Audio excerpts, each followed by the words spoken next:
Assalamualaikum warahmatullahi ta'ala wabarakatuh.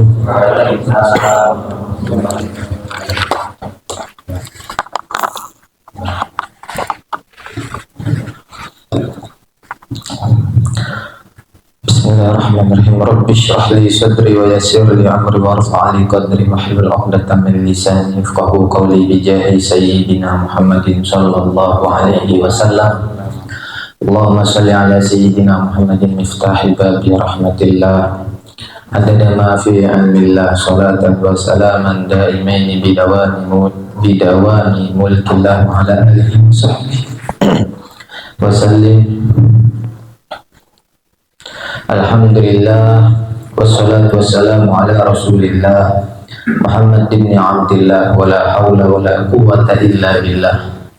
Allahumma salli ala sayyidina Muhammadin sahibit taj wal mi'raj wal buraq wal alam dafi'il bala wal waba wal marud wal alam syamsid duha badri tuja nuril huda bisbahil kalam abil qasim sayyidil qawnain wa ashrafil thaqalain al-abdil mahbubil khalis al-makhsus minka bi'ajamil khasais.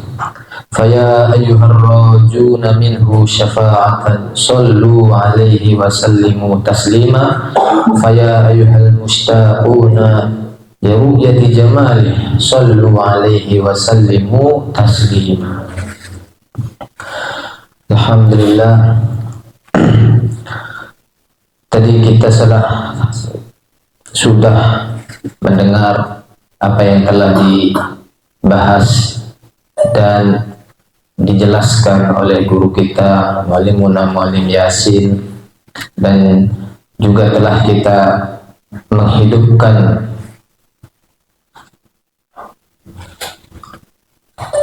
Maulid Nabi Muhammad sallallahu alaihi wasallam, melaksanakan acara Maulid Nabi Muhammad sallallahu alaihi wasallam, yang mana di zaman kita ini mustahil kita ini terlepas daripada maulid jika mengaku cinta kepada Rasulullah sallallahu alaihi wasallam.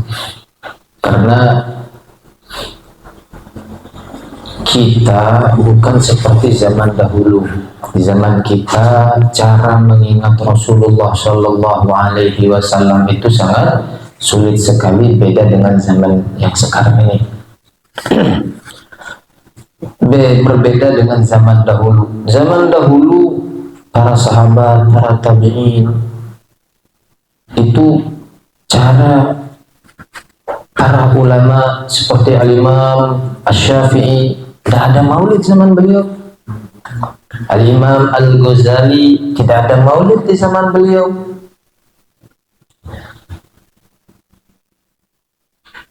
Bagaimana cara mereka menghidupkan Maulidun Nabi Muhammad sallallahu alaihi wasallam? Yaitu diantaranya adalah selalu mengingat Rasulullah sallallahu alaihi wasallam, karena beliau mendengarkan sifat-sifat Rasulullah sangat jelas dari guru-gurunya.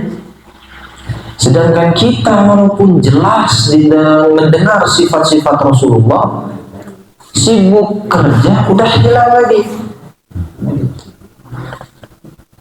Sehingga para ulama itu tidak ingin umat Rasulullah sallallahu alaihi wasallam semakin jauh kepada Rasulullah, dan tidak ingin umat ini semakin akhir zaman tidak kenal arah cara menghidupkan Maulid Nabi Muhammad sallallahu alaihi wasallam.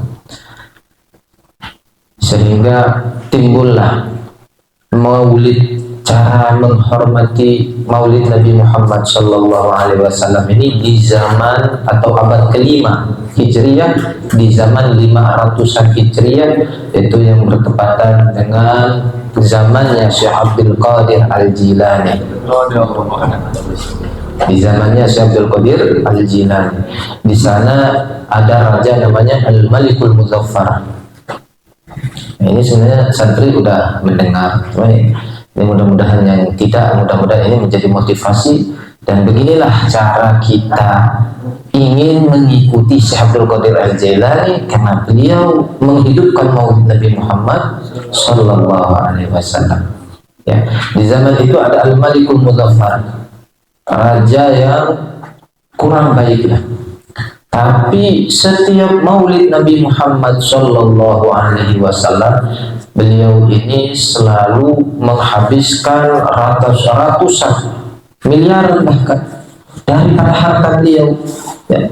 Di zaman itu beliau itu sampai menyembelih ratusan kambing, ratusan onta, ratusan sapi. Itu selama 30 hari full, hanya khusus di bulan Maulid Nabi Muhammad Sallallahu Alaihi Wasallam. Apa keistimewaannya? Ketika Al-Malikul Muzaffar ini datang ke Syekh Abdul Qadir Al-Jilani dalam keadaan membawa kantong yang besar, satu kantongnya aja dipikul 7 orang, dan ini isinya harta semua. Kalau dulu kan uang bukan uang kertas kayak zaman kita, di zaman itu benar-benar uang perak, uang emas. Itu bahasa Arabnya dirham dan dinar. Nah, di sana dibawa ke Syekh Abdul Qadir Al-Jilani. Syekh Abdul Qadir Al-Jilani menolak. Kemudian Malik Raja ini mengatakan, kenapa Paduka menolak? Bukankah Paduka selalu menerima pemberian orang dan tidak menerima sedekah? Kan itu. Kemudian kata Syekh Abdul Qadir Al-Jilani, Syekh Abdul Qadir Al-Jilani kemudian memerintahkan kepada raja ini untuk mengambil satu kantong, dan kantongnya itu khairul akyas, sebagus-bagusnya kantong. Nah, dikirim ke Syekh Abdul Qadir Al-Jilani, oleh Syekh Abdul Qadir Al-Jilani diperas itu kantong, terus diperas. Setelah diperas mengalir darah. Terus Rasulullah Syekh Abdul Qadir Al-Jilani mengatakan, bagaimana saya akan menerima, sedangkan ini harta adalah daripada dima'in nas, darah-darahnya manusia, yaitu upeti, pajak-pajak rakyat. Maka saya tidak menerima, kata Syekh Abdul Qadir Al-Jilani. Kemudian setelah itu raja ini langsung pingsan, Al-Malikul Muzaffar. Kemudian di situ ada murid-murid Syekh Abdul Qadir Al-Jilani. Mengatakan Syekh Abdul Qadir Al-Jilani, laula hurmatut tisolihi bi Rasulillah sallallahu alaihi wasallam la tarudtud dama ila manzili. Seandainya tidak ada keistimewaan, kehormatan, kemuliaan dia ini menghubungkan dirinya kepada Rasulullah sallallahu alaihi wasallam. Dengan yang kita dengar ceritanya tadi adalah beliau selalu menghidupkan maulidun Nabi Muhammad SAW 1 bulan full dan mengorbankan semua harta beliau. Ratusan kambing, ratusan onta, ratusan kambing, ratusan sapi dihabiskan hanya untuk menghidupkan maulid Nabi Muhammad SAW. Itulah hubungan yang istimewa dengan sebab selalu menghidupkan maulid Nabi Muhammad Sallallahu Alaihi Wasallam. Kemudian kata Syekh Abdul Qadir Al-Jilani, saya akan biarkan darah mengalir di rumahnya. Nah, dengan seperti itu Malikul Muzaffar ini sadar dan tidak meminta upeti pajak lagi ke rakyatnya, dan beliau selalu merapat kepada Syekh Abdul Qadir Al-Jilani. Kemudian Raja Malikul Muzaffar ini mengatakan kepada Syekh Abdul Qadir Al-Jilani, ya Syekh, nampakkan kepadaku satu karamat, lihat ma'inna qalbi, agar menjadi tenang hatiku. Kata Syekh Abdul Qadir Al-Jilani, wa ma turid? Kata dia, uridu syai'an lam yakun fi awani. Saya ingin sesuatu yang tidak ada di masanya, di musimnya itu. Kemudian Syekh Abdul Qadir Al-Jilani cuma mengulurkan tangan beliau, kemudian beliau menarik lagi, sudah ada 2 tufah, 2 apel, yang mana itu walam yakun fi awani, bukan di musimnya ada apel. Kemudian Syekh Abdul Qadir Al-Jilani memakan, tafuhu minhu raihatul misik, yang dimakan oleh Syekh Abdul Qadir Al-Jilani itu apelnya semerbak bau misik. Sedangkan Malikul Muzaffar makan punya beliau, kemudian keluar fihi dudah, di dalamnya malah ada ulat dan bau busuk. Kemudian raja ini mengatakan, ya Syekh, lima hadza, kenapa ini? Kemudian Syekh Abdul Qadir Jailani, hadhihi lamasat hayatul wilayah fatobat kama taro, au qala kama aro. Ini buah apel ini karena dipegang oleh orang yang suci, di hatinya tidak ada cinta dunia, yang hatinya hanya Rasulullah, hatinya hanya Rasulullah, dengan nisbah kepada Rasulullah ini menjadi wangi. Wahadihi lamasat hayatul zalim, dan buah apel ini yang kamu makan adalah telah dipegang oleh tangan yang zalim, itu raja sendiri. Gitu. Maka inilah sebabnya menjadi orang zalim yang akan menjadi kehancuran. Nah, dengan seperti ini pingsan lagi ini Al-Malikul Muzaffar. Kemudian di sana beliau ini akhirnya menjadi pengikutnya Syekh Abdul Qadir Jailani sampai beliau meninggal. Mudah-mudahan kita ini mendapatkan keistimewaan, kehormatan, hubungan batin yang seperti Al-Malikul Muzaffar. Amin ya Allah ya Rabbal Alamin. Hubungan batinnya itulah selalu menghidupkan maulid Nabi Muhammad Sallallahu Alaihi Wasallam. Di dalam maulid Nabi Muhammad Sallallahu Alaihi Wasallam itu istilah yang kita pakai maulid ya. Dan intinya adalah mengingat Rasulullah, mengingat sejarah Rasulullah. Dan tidak ada di dunia ini sejarah yang lebih dahsyat, lebih hebat, lebih menyentuh ke dalam hati selain sejarahnya Rasulullah Sallallahu Alaihi Wasallam. Dan terbukti di zaman kita ini, Syekh Al-Barzanji, Syekh Al-Imam Ad-Dibai, Syekh Al-Imam Ali bin Husain Al-Habsyi, kemudian maulid-maulid yang lain, semuanya mengagungkan cerita-cerita Rasulullah SAW dan dibentuk dalam bentuk maulid, dan beliau menjadi pecinta Rasulullah SAW. Kalau orang yang selalu menampakkan cintanya kepada Rasulullah, selalu ya.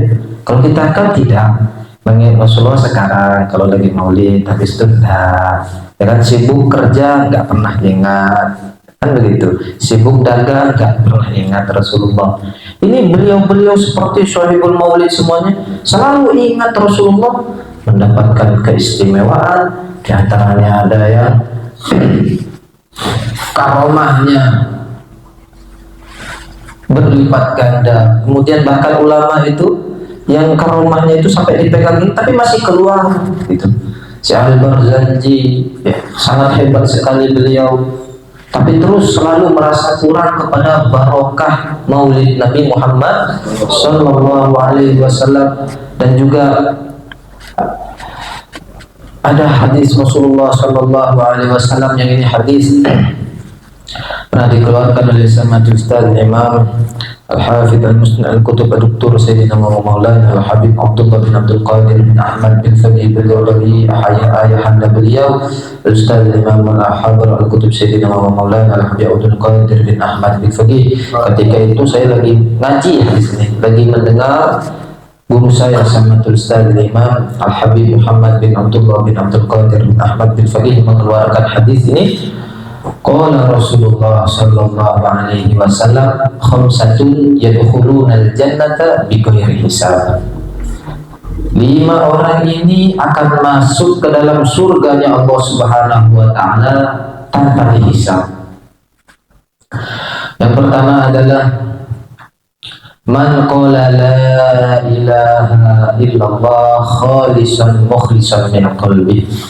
Orang yang mengucapkan la ilaha illallah dalam keadaan ikhlas, mengikhlaskan diri dari hatinya.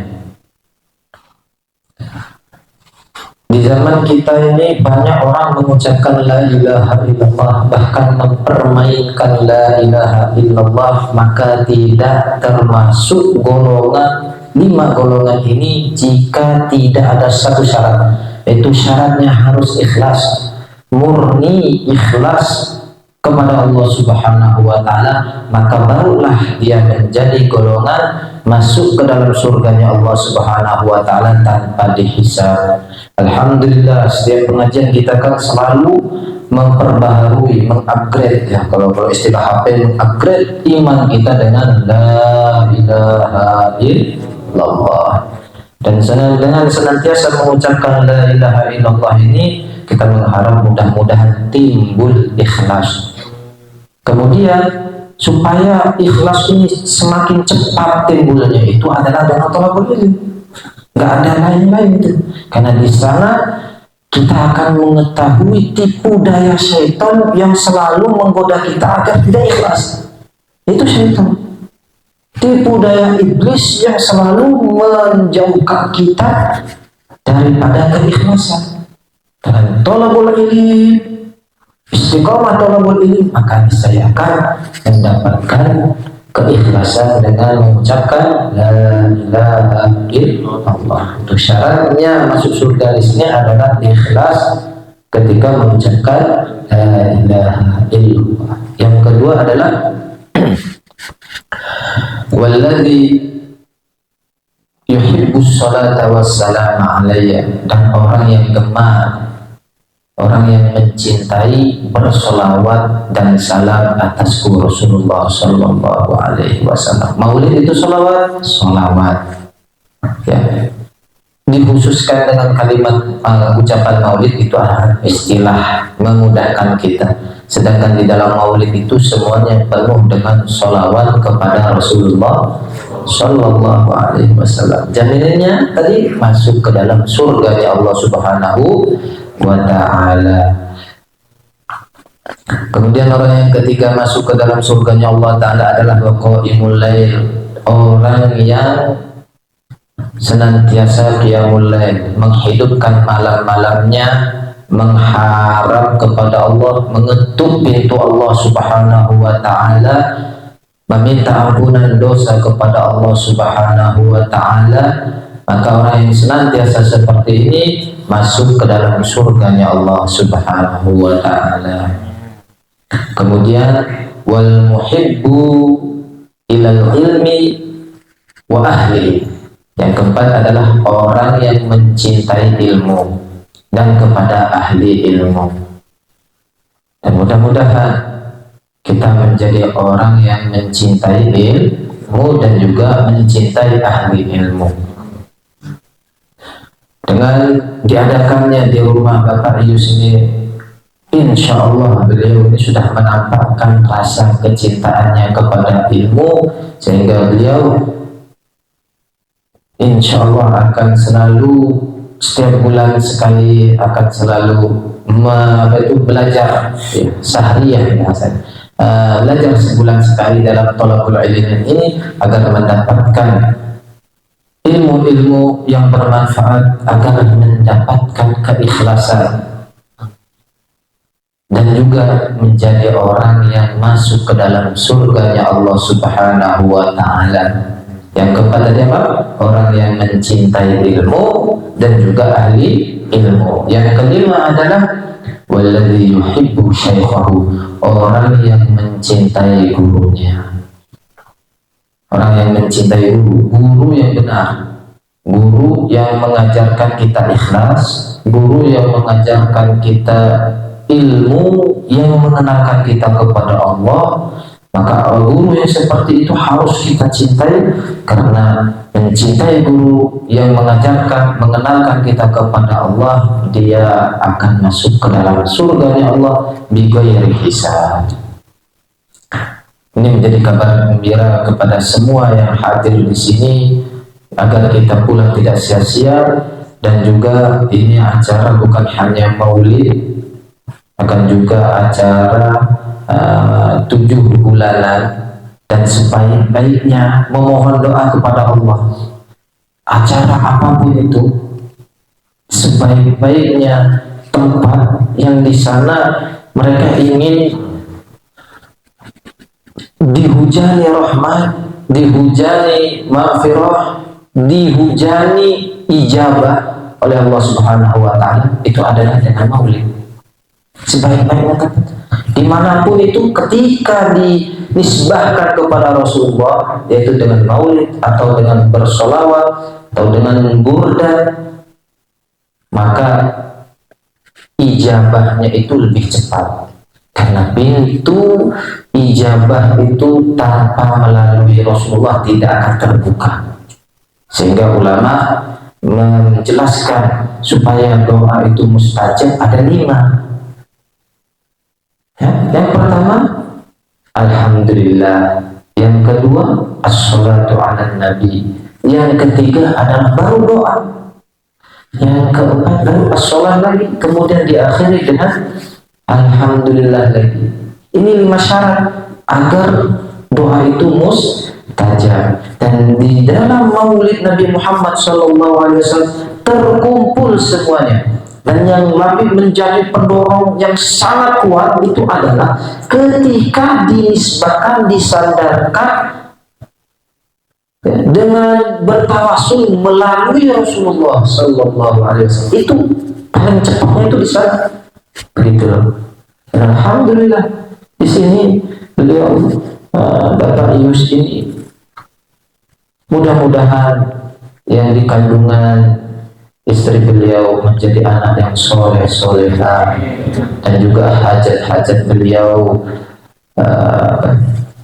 dikabul oleh Allah Subhanahu wa taala, dimudahkan segalanya dengan selalu beliau mengundang kita setiap bulan ini. Maka beliau ini hidupnya sa'idah wa in mata mata syahidah, sebagaimana Rasulullah sallallahu alaihi wasallam bersabda yang pernah dikeluarkan oleh Samatul Ustaz Imam Al-Hafidh Al-Kutub Dr. Sayyidina wa Maulana Abdullah bin Abdul Qadir bin Ahmad bin Faqih, man ta'allama al-ilma kulla syahrin in asa sa'idan wa in mata mata syahida. Siapa orang yang selalu belajar ilmu setiap bulannya, maka jika dia hidupnya dalam keadaan bahagia, dan jika dia meninggal dalam keadaan husnul khotimah, meninggal dalam keadaan husnul khotimah. Dan ada satu doa amalan khusus untuk istri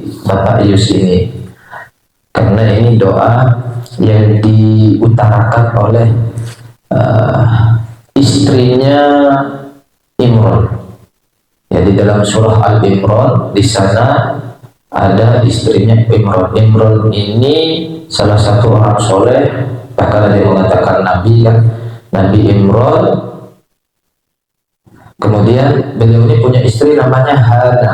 Hana ini ketika hamil, udah mulai gede itu, beliau itu selalu membaca, berdoa kepada Allah Subhanahu wa taala di dalam ayat Al-Qur'an itu, idz qalat imra'atu imrana rabbi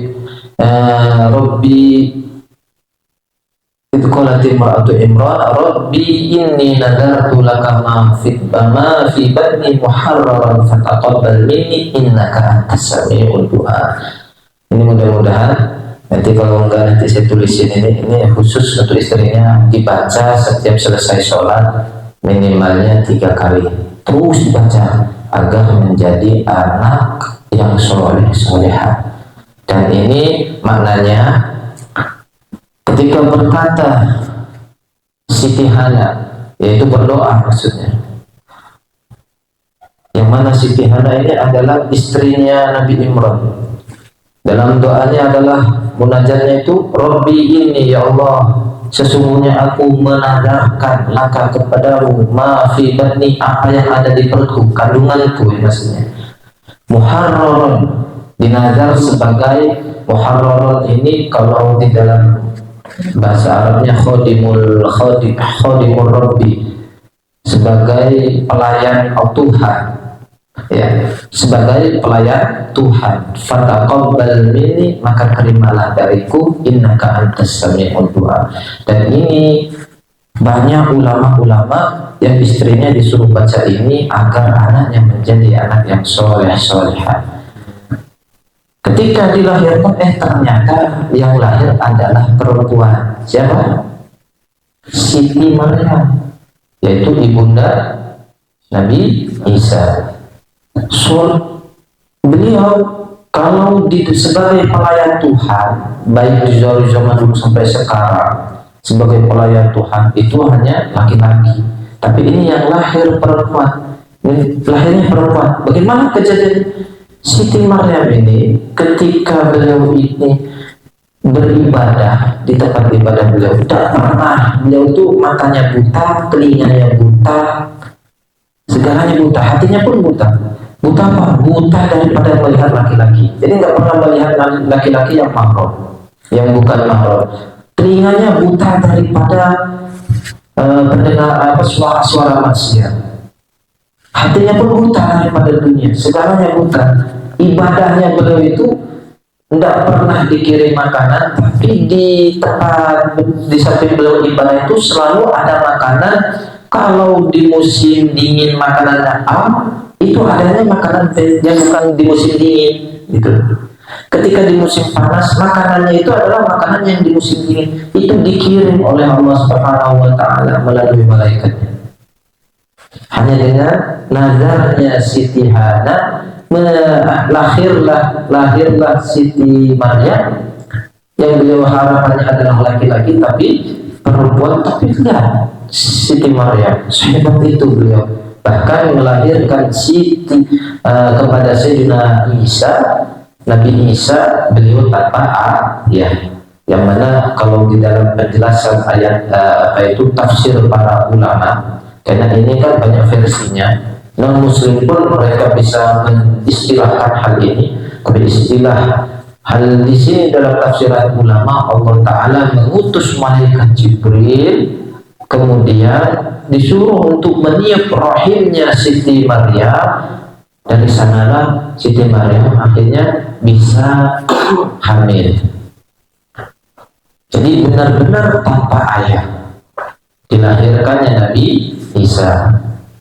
Gitu. Siti Maryam tidak memiliki suami, sehingga nanti di riwayat yang kuat di surga nanti Siti Maryam menjadi istri Rasulullah Sallallahu Alaihi Wasallam.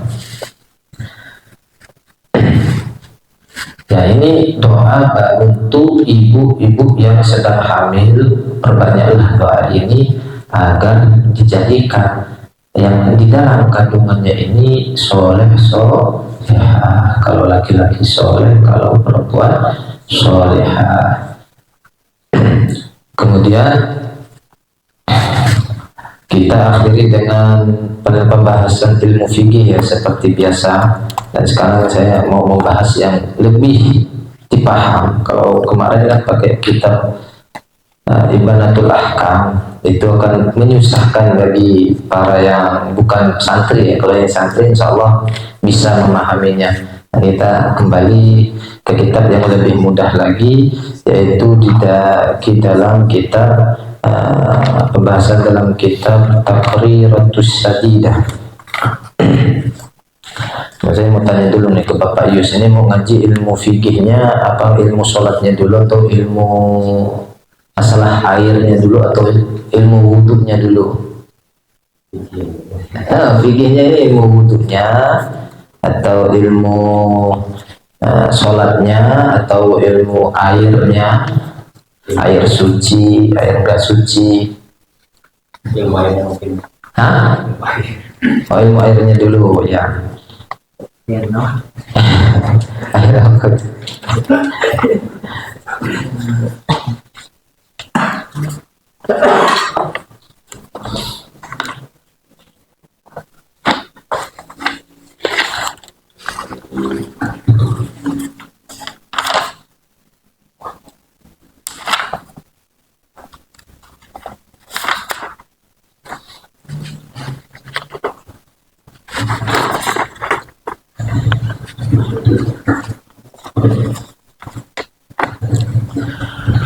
Babul ma, bab membahas tentang air, yang mana air itu adalah sesuatu yang mengalir, latifun, teksturnya lembut, dan dia ini sifatnya berwarna seperti warna wadahnya. Dan Allah Subhanahu wa Ta'ala akan menciptakan rasa dahaga ketika meminumnya. Dan air itu bermacam-macam. Kalau dari tempat dan aslinya, air itu dari langit, kemudian yaitu adalah air hujan, air salju, dan air embun. Itu yang dari langit. Kalau yang dari bumi itu adalah ada air laut, ada air sumur, air sungai, dan sumber air yang dari dari gunung, akhirnya timbullah air terjun, itu bercabang-cabang dari itu semua. Dan semua air yang di sini bisa dijadikan wudhu, walaupun air embun. Kalau air embun kan ketika dari langit turunnya dalam keadaan beku ke bumi menjadi cair. Kalian kumpulkan air embun itu jadi satu, kemudian sampai 20 bisa buat wudhu. Gitu. Kemudian air salju kita ambil itu salju, ketika sudah nggak musim salju itu kita simpan masih bentuk saljunya itu di dalam gentong gitu, kemudian jadi air, bisa buat wudhu. Yang penting dia itu sampai 2 kula. Kemudian juga air hujan, ya air hujan udah jelas. Maka kalau seandainya males wudhu, udah basah-basahan habis kerja Bapak Yus gitu ya, habis gimana pulangnya basah-basah, males ganti, pengen sholat cepat-cepat, kalau telat akhirnya nanti keburu masuk asar gitu, wudhu aja di air yang ngalir di talang gitu, nggak masalah, itu bisa dibuat wudhu. Atau langsung aja deh, hujan kayak gini, udah langsung basuh aja kayak gini tangan sambil kena air, itu tidak apa-apa. Begitu. Ini kalau dari air hujan. Adapun air yang paling afdol adalah wa afdalul miyahi ma'u qad naba baina asabi'in nabiyil muttaba. Paling afdolnya air adalah air yang timbul dari jari-jari Rasulullah sallallahu alaihi wasallam. Dan itu terjadi, dan itu nyata, dilihat, disaksikan langsung oleh para sahabat. Jadi ketika Rasulullah SAW di masa perang ini, di masa perang, sahabat nggak ada air, sumur nggak ada air, cari berkilo-kilo mencari air nggak ada. Akhirnya Rasulullah SAW menampakkan mukjizat dengan mengeluarkan air dari jari-jarinya. Sahabat disuruh wudhu. Rasulullah menantikan, melayani, mengayomi para sahabat untuk melaksanakan wudhu. Itu terus mengalir dari beliau. Masya Allah. Ini kita mendengar dalam bentuk cerita. Mengingatnya, mendengarnya ini dibanding kita mendengar di depan TV, yang kita dengar apa? Maka yang kita dengar tentang Rasulullah ini, Allah Ta'ala akan menurunkan hujan rahmat, maghfirah. Berbeda dengan di depan TV. Ternyata yang dilihat apa itu? Marvel. Yang dilihat bola. Nggak ada barokahnya. Begitu. Makanya alhamdulillah, syukur kita kalau kita kumpul di majelis seperti ini yang kita dengar ceritanya Rasulullah Sallallahu Alaihi Wasallam. Terus ini kenapa kok bisa sampai seperti itu? Inilah kita bahas tentang rahmat sedikit ya. Di dalam hadis Rasulullah Sallallahu Alaihi Wasallam bersabda, innama ana rahmatun muhdatun. Sesungguhnya saya ini adalah rahmat yang dihadiahkan dari umat zaman dahulu sampai akhir zaman. Dan rahmat yang Allah turunkan semua, baik dari zaman dulu sampai sekarang, khususnya umat Nabi Muhammad ini, itu barakah Rasulullah SAW. Sehingga laulaka ya Muhammad ma khalaqtul aflak. Saya tidak akan, seandainya tidak ada paduka wahai Nabi Muhammad, saya tidak akan pernah menciptakan alam semesta ini.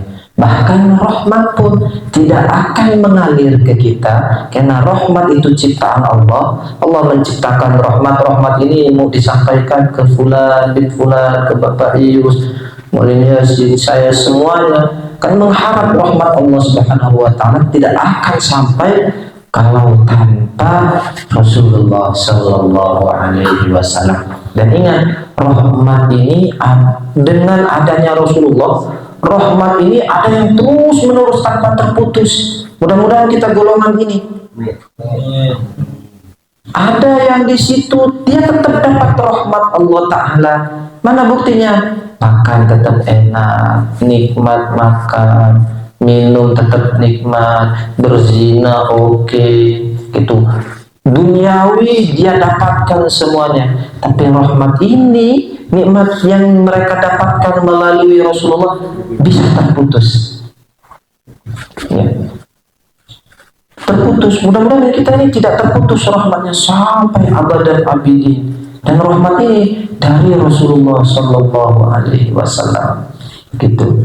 Dan bahkan iblis itu sampai sekarang tetap itu sesuai hadis Rasulullah, innama ana rahmatul muhdatun.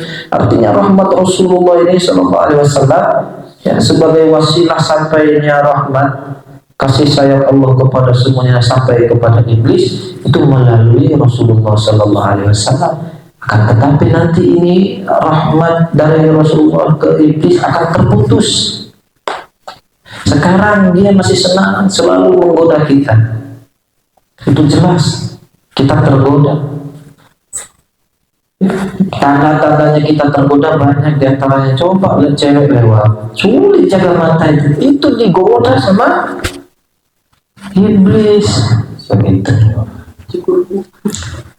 Termasuk nih biasanya nih kalau kita lagi ngaji gini, itu tangan itu gatal tuh pengen lihat HP, itu iblis itu sudah menganjurkan begitu loh. Tidak bisa dipungkiri, itu bukti kalau kita ini tetap digoda oleh iblis dan syaitan. Ini rahmat terus mengalir. Nah ini terputus rahmat nanti dari iblis, putusnya rahmat innama ana rahmatun itu terputus dari iblis. Kalau sudah nanti akhir zaman, di sana tidak pernah dia merasakan lezat duduk, nikmat melihat, kesehatan ini, tetapi terus karena udah putus dari rahmat Rasulullah diadab. Nah begitu juga kalau kita terputus dari rahmat Rasulullah ini, bisa jadi kita diazab. Oleh karena itu mudah-mudahan kita ini termasuk golongan yang selalu mendapatkan rahmat dari Rasulullah SAW. Maksudnya itu wasilah Rasulullah ya, yang memberi tetap Allah, terus mendapat rahmat sampai nanti abad dan abidin. Dan yang paling penting itu nanti kita bisa melihat wajah suci Rasulullah di surga nanti. Imam Al-Habar itu pernah mengatakan, saya lebih baik tinggal di neraka akan tetapi selalu melihat wajah suci Rasulullah daripada tinggal di surga tidak bisa melihat wajah suci Rasulullah. Itu bayangin. Dan itu kita bisa melihat wajah suci Rasulullah itu berbeda-beda tingkatannya masing-masing. Kalau kita amalnya biasa, bisa saja kita itu melihat wajah suci Rasulullah cuma sebulan sekali. Kalau kita ini benar-benar cinta, ya, kayak Kiai Ahmad Genggong dan Kiai Ahmad Genggong. Kemudian ketika di Maulid Habib Abdurrahman Al-Habsyi Jakarta, Habib Abdurrahman Al-Habsyi tiba-tiba manggil orang di belakang. Lagi beli maulid, lagi hidupin maulid Nabi Muhammad SAW. Di belakang tuh orangnya tampilannya itu gak kayak ajaran, gak kayak ustaz, itu biasa. Dipanggil, suruh ke depan, suruh duduk di samping beliau, begitu. Disuruh duduk di samping beliau. Kemudian setelah selesai acara, ditanya oleh orang-orang yang dekat beliau ini, ya Habib, kenapa tuh panggil orang yang gak jelas? Katanya, orang yang seperti itu kok dipanggil? Ini banyak yang lebih muhtaram. Kata beliau, saya melihat Kiai Ahmad Genggong ini setiap saya mimpi Rasulullah di sampingnya ada Kiai Ahmad Genggong. Orang di Jawa itu ada Kiai Ahmad Genggong. Ini Masya Allah pecinta Rasulullah SAW. Kalau sudah selevel beliau, maka di surga nantinya selalu melihat per detiknya ke Rasulullah. Itu melihat Rasulullah nikmat sekali. Nikmat sekali seperti sahabat selalu merasakan nikmat kepada Rasulullah. Tidak ingin lepas seperti sahabat Abi Hurairah. Itu sampai termasuk beliau itu yang kita kenalkan sebagai ahli hadis ya. Beliau itu sebenarnya termasuk golongan ahli serambi masjid. Orang-orang yang tinggal di sofa ya, di serambi masjidnya Rasulullah ngaji. Kalau bahasa kita itu orang yang pesantrennya Rasulullah itu orang-orang serambi masjid yang tinggal di masjidnya Rasulullah. Karena nggak ada sistem pesantren zaman itu. Nah ini selalu berkumpul kepada Rasulullah SAW. Dan semuanya seperti itu. Bahkan sampai Sayyidina Abu Bakar bertanya kepada Rasulullah, berkata, ya Rasulullah, kok saya ini selalu mengingat paduka, bahkan dalam kamar mandi pun saya tetap mengingat paduka. Ini kan berarti kecintaannya sudah sangat dahsyat. Mudah-mudahan kita mendapatkan kecintaan yang seperti ini. Nah, tapi mendapatkan cinta seperti ini tetap perjuangan dari kita. Kita sendiri harus memaksakan diri agar bisa mengingat Rasulullah SAW. Kalau tidak, yaitu menghidupkan Maulid Nabi Muhammad SAW ketika marhaban. Di sanalah waktu yang dipastikan Rasulullah pasti hadir. Sama Ustaz Imam Al-Hafidh Al-Musad Al-Kutub Dr. Sayyidina Maulana Al-Habib Abdullah bin Abdul Qadir bin Ahmad bin Faqih. Beliau pernah mengatakan dalam kata mutiara beliau, Kana Nabi sallallahu alaihi wasallam, Rasulullah sallallahu alaihi wasallam yastati an yakhruja ila man syaa. Rasulullah itu mampu untuk keluar ke siapa saja yang beliau kehendaki. Dan orang yang dikehendaki Rasulullah pasti memenuhi syarat sebagai pecinta Rasulullah. Mustahil yang bukan pecinta Rasulullah didatangi oleh Rasulullah. Itu pasti mustahil. Sebagaimana menjadi hukum adat di kita. Kita mau nggak datang ke orang yang nggak senang sama kita? Kita mau nggak datang kepada orang yang tidak kenal kepada kita? Tidak akan kan? Kita mau nggak? Apalagi dia musuh kita, datangin dia. Tidak mau. Begitu pula Rasulullah. Yang didatangi oleh beliau adalah pecinta-pecinta Rasulullah Sallallahu Alaihi Wasallam. Nah ini pembahasan rahmatan lil alamin. Mudah-mudahan rahmat wasilah Rasulullah ini sampai kepada kita tidak pernah terputus. Caranya yaitu selalu menghidupkan Maulid Nabi Muhammad, dan supaya lebih kenal selalu ngaji walaupun cuma sebulan sekali ini. Adapun air itu kalau dari segi hukum, air itu bisa hukum suci dan mensucikan dan juga air suci tidak mensucikan. Air suci mensucikan itu air mutlak yang tanpa ada ikatan. Supaya airnya menjadi mutlak, mudahnya ini bagi orang awam itu airnya 2 kula gitu. Kalau airnya 2 kula itu kalau hitungan liter itu di atas 500 liter ya, 530 525 itu udah masuk di atas 2 kula. Ketika wudhu langsung nyemplungin tangan di sana tidak apa-apa. Kalau airnya di bawah 2 kula cuma 1 ember, maka jangan sampai air itu balik lagi masuk ke dalam. Maka airnya kalau ada yang masuk, airnya tetap air suci tapi tidak bisa mensucikan. Tidak bisa mensucikan berarti tidak bisa dijadikan wudhu. Kalau kamu maksa air segitu wudhu dengan cara dimasukkan tangan, wajah seperti di atas di atas kula gitu, sedangkan dia nggak nyampe 2 kula, maka wudhu kamu gak sah. Itu paham kan? Wudhunya tidak sah. Itu kayaknya sekian dulu ya, ini sudah terlalu malam. Kedepannya kita nanti membahas lagi masalah air. Setelah masalah air barulah kita masuk kepada pembahasan yang lain. Ini kalau di dalam masalah fikih. Adapun di dalam masalah yang lain itu adalah support, motivasi agar kita selalu menjadi orang yang tambah semangat ngaji, tambah semangat ingin kenal Rasulullah Sallallahu Alaihi Wasallam. Hadza ma aqulu lakum. Assalamualaikum warahmatullahi taala wabarakatuh.